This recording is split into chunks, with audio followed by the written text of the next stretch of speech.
नमस्कार. आपण ऐकत आहात काही असं काही तसं. दिवे लागले रे, दिवे लागले रे, तमाच्या तळाशी दिवे लागले. दिठीच्या दिशा खोल तेजाळताना कुणी जागले रे, कुणी जागले. रित्या ओंजळी दाटली पुष्पवृष्टी, असे झाड पैलाड पान्हावले. तिथे मोकळा मी मला हुंगिताना, उरी गंध कल्लोळुनी फाकले. उभ्या रोमरोमा तुनी चैत्र वाटा, कुणी देह यात्रेत या गुंतले. आरक्त त्याच्या कृपेच्या कडा, अन उषःसुक्त ओठात ओथंबले. ही सुंदर कविता लिहिली आहे कवी शंकर रामाणी यांनी. कवितेच्या पहिल्या ओळीतच प्रकाशाची जाणीव आहे, पण हा प्रकाश कुठे उमललाय? तर तमाच्या तळाशी. तम, अंधार. कोणता अंधार आहे हा? ह्या सृष्टीच्या आधीपासून असलेला असा अंधार, सृजनाच्या अनेक शक्यता दाखवणारा अंधार, अज्ञानाचं प्रतीक असलेला अंधार. दिठींच्या दिशा तेजाळत असताना कुणी जागले. पण कुणी म्हणजे कोण? हा प्रतिभाशक्तीचा संदर्भ आहे की आध्यात्मिक चेतनेचा संदर्भ आहे? पुढे शंकर रामाणी लिहितात, रित्या ओंजळी दाटली पुष्पवृष्टी. माणूस ह्या जगात येतो तो रित्या ओंजळीने आणि जातो तेही रित्या ओंजळीनीच. पण इथे हा रितेपणा पुष्पवृष्टीने संपन्न झालाय, आणि नुसती आत्ताच झालेली पुष्पवृष्टी नाही बर का, तर असं करणारं एक संपूर्ण झाड पलीकडे वाट पाहतंय. शंकर रामाणी म्हणजे काव्य वाचन, संमेलन, परिसंवाद, अध्यक्षीय भाषण अशा कोणत्याही वाङ्मयीन व्यवहारात न गुंतलेला आणि काहीसा एकटा राहणारा कवी. त्यांच्या कोंकणी आणि मराठी दोन्ही भाषातल्या कवितांना गोवा आणि महाराष्ट्र शासनाचे पुरस्कार मिळाले. त्यांची कविता अस्सल गोव्याच्या मातीतली. ती कविता बोरकरांच्या कवितेची तर आठवण करून देतेच, पण त्यापेक्षाही जास्त आठवण आरती प्रभू आणि ग्रेस यांच्या कवितेची करून देते.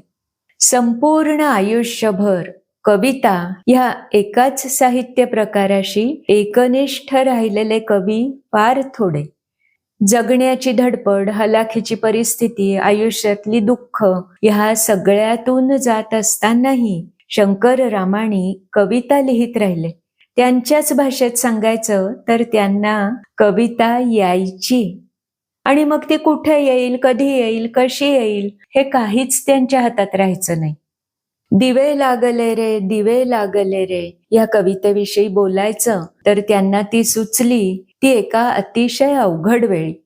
त्यांनी लिहिलंय, 15 जुलै 1970 हा तो दिवस. माझी प्रथम पत्नी खूप आजारी होती. तिला हार्ट डिसीज तर होताच, पण काही नवीनच आजार उद्भवला होता. तिला खूपच त्रास होऊ लागला. ताबडतोब हॉस्पिटलमध्ये घेऊन जाण्यासाठी ॲम्ब्युलन्स आणायला आमचा शेजारी गेला.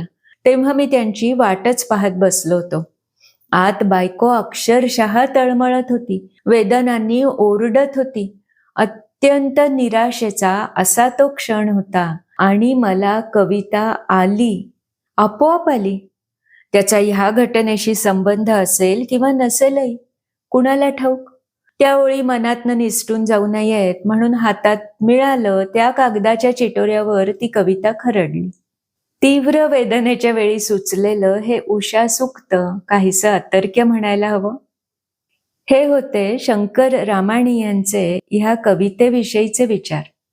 आता कविता ऐकताना आपल्याला जाणवतं ते असं की तीव्र वेदनेच्या वेळी सुचलेलं हे उषासुक्त काहीसं अतर्क्यच म्हणायला हवं. पण ही कविता केव्हा सुचली ह्याविषयी त्यांच्याच शब्दात आपण वाचल्यावर मग देहयात्रा, रित्या ओंजळी, पैलाड ह्या सगळ्याचा अर्थ लागत जातो. ओंजळीत जे काय आयुष्यभर मिळवलं होतं त्याचं समर्पण झालंय, आणि ती ओंजळ वाहून टाकून आता रीती झालीय. आयुष्याविषयी इतकी लख्ख जाणीव झाल्यावर कोणतेच पाश बांधून ठेवू शकत नाहीत, आणि मग अवस्था उरी गंध कल्लोळुनी फाकले, अशी होते. शंकर रामाणी यांच्या आणखी एका कवितेत त्यांनी लिहिलंय, माझी या दारात चिमण्या आल्या, अबोल काहीसे बोलू न गेल्या. कळले सारे नि कळले नाही, कळले सारे नि कळले नाही, अबोध मनाची हासली जुई. दाटून दिशात उतला गंध, दाटून दिशात उतला गंध, झडली जाणीव गळले बंध. प्राणास फुटले अद्भुत पंख, प्राणास फुटले अद्भुत पंख, तंद्रीत भिनला आकाश डंख. माझी या दारात चिमण्या आल्या, आगळे वेगळे सांगून गेल्या.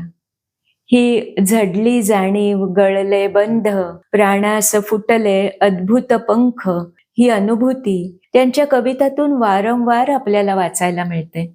आणि त्याचाच एक आविष्कार दिवे लागले रे मध्ये देखील पाहायला मिळतो. मग पुन्हा आपण आधीच्या ओळीकडे जातो. कुणी जागले रे कुणी जागले.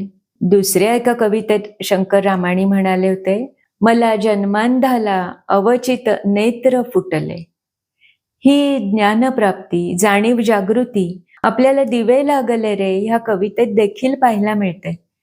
रोम रोमातुनी चैत्र वाटा उभ्या राहताना, म्हणजेच वसंताची, नवनिर्मितीची, फुलण्याची, पुन्हा बहरण्याची चाहूल लागताना ही देहयात्रा बांधून ठेवतीये का? अपुरी पडतीये का? जे गवसलंय ते ह्या देहाच्या पार जाणार आहे का? आरक्त त्याच्या कृपेच्या कडा. हा तो कोण आहे? तो जगन्नियता, सृष्टिकर्ता आहे? की कधी तुम्हाला झाकोळून टाकणारं तर कधी प्रकाशाने उजळून टाकणारं तुमचं मन आहे? की तुमच्या प्रतिभा शक्तीला हुंकार देणारा असा कोणी आहे? उषस सुक्त ओठात ओथंबले. इथे एका नव्या आशेने, एका नव्या सुरुवातीसाठी सज्ज होणं, जणू आत्मसाक्षात्कार होण्याची ही घटना आहे. उषस सुक्त आपण वाचलं तर लक्षात येतं की अत्यंत अवघड परिस्थितीतून सत्य आणि ज्ञानाच्या मदतीने मार्ग काढण्याची प्रेरणा देणारं असं हे सुक्त आहे. मग वाटून जातं, शंकर रामाणींच्या आयुष्यात पत्नी अत्यवस्थ असल्याने आलेली उदासी आणि त्यातून आशेचा प्रकाश दाखवणारं हे काव्य, म्हणून त्यांच्या उषा सुक्ताचा संदर्भ आला असावा का? उषा सुक्तामध्ये एके ठिकाणी म्हटलंय की उषा देवीनी कृपा करण्यासाठी काही भाग्यवान लोकांना जागृत केलंय आणि बाकी अभागी अज्ञानी लोक मात्र अंधारामध्ये, त्याच्या अगदी काळ्या कुट्ट गाभ्यामध्ये तसेच निजून आहेत. इथे आपल्याला तमाच्या तळाशी दिवे लागण्याचा संदर्भ मिळतो. ह्या कवितेशी माझा एक सुंदर अनुभव जोडला गेलाय. अखिल भारतीय विज्ञान परिषदेचं सुवर्ण महोत्सवी अधिवेशन होतं. वर्ष होतं 2016. भाभा ॲटॉमिक रिसर्च सेंटरमध्ये ते आयोजित केलं गेलं होतं. अनेक थोर वैज्ञानिक उपस्थित होते. पद्मश्री, पद्मभूषण आणि पद्मविभूषण असे वैज्ञानिक उपस्थित असल्याने ते संमेलन तारांकित होतं. संमेलनाला मी केवळ एक श्रोता म्हणून उपस्थित होते. संमेलनातल्या एका संध्याकाळी पद्मश्री पद्मजा फेणाणी यांचा मंगलदीप हा कार्यक्रम आयोजित केलेला होता. त्यांचं दिवे लागले रे हे गाणं अतिशय रंगलं. अक्षरशः तमाच्या तळाशी दिवे लागण्याचा अनुभव उपस्थित असलेल्या प्रत्येकाला आला असेल. त्या क्षणी वाटून गेलं की हे विलक्षण आहे. केवळ शब्दांचा आणि सुरांचा, संगीताचा आविष्कार नाहीये, त्या पल्याडची अनुभूती देणारं असं काहीतरी आहे. दिवे लागले रे ही कविता आधीही माझी आवडती होतीच. ह्या अनुभवाने ती आणखी जवळची झाली. शंकर रामाणी यांच्या कुठल्या कविता तुम्ही वाचल्या आहेत आणि तुम्हाला त्यातली कुठली सर्वात जास्त आवडली आहे? खरं तर सर्वात जास्त असं काही नसतं. अनेक कविता तुम्हाला आवडल्या असतील तर त्या कॉमेंट्समध्ये लिहा ना, म्हणजे सगळ्यांनाच वाचायला मिळतील.